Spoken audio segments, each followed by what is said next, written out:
Hi there, it's Jen from modernmedicinelady.com and the Empathic Woman System, and the word of the day is restraint.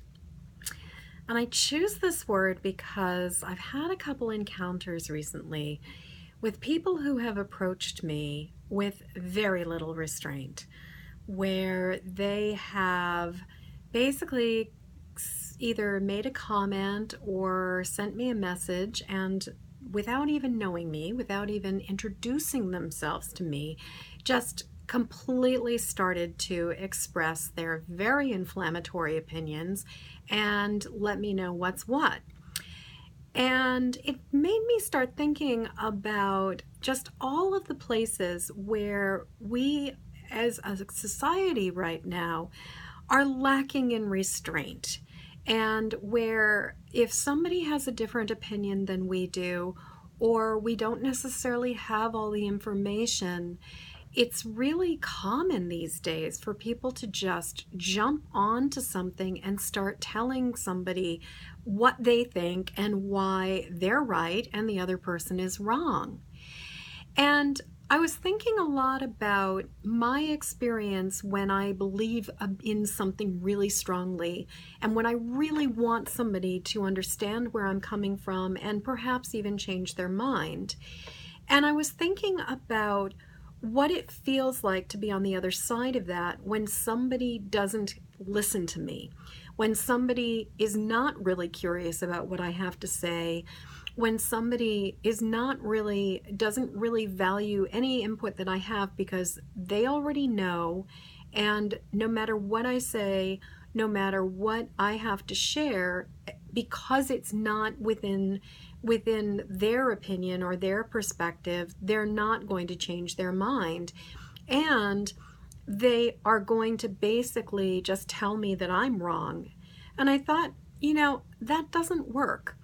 It never works. It's like telling somebody you're an idiot and what you're thinking does not make any sense or is stupid and is wrong. Is never, ever, ever the effective way to open somebody's mind to the possibility that there's another way of thinking about something.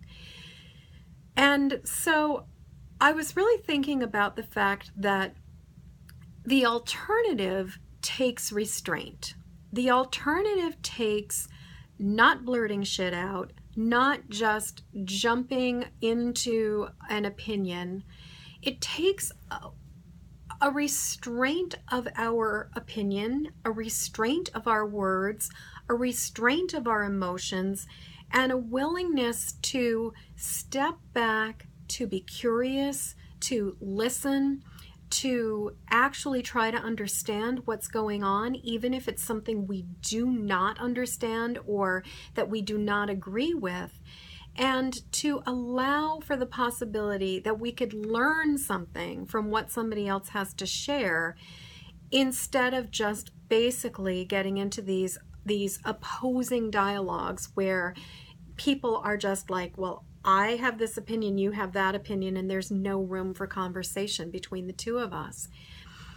And so, in my experience, I really look at having this kind of emotional restraint and the willingness to take my time to try to understand where somebody is coming from as part of my spiritual path and part of my discipline, that it's not just about shoving my opinion down your throat and telling you what I think you should think.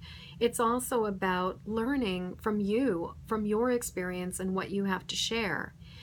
So, where would restraint be helpful for you? Where might you notice that you are jumping into something and your opinions are affecting your ability to be in a dialogue and to hear the other side? And are you willing to step back and to have a conversation? Are you willing to really use some restraint, even when it's uncomfortable?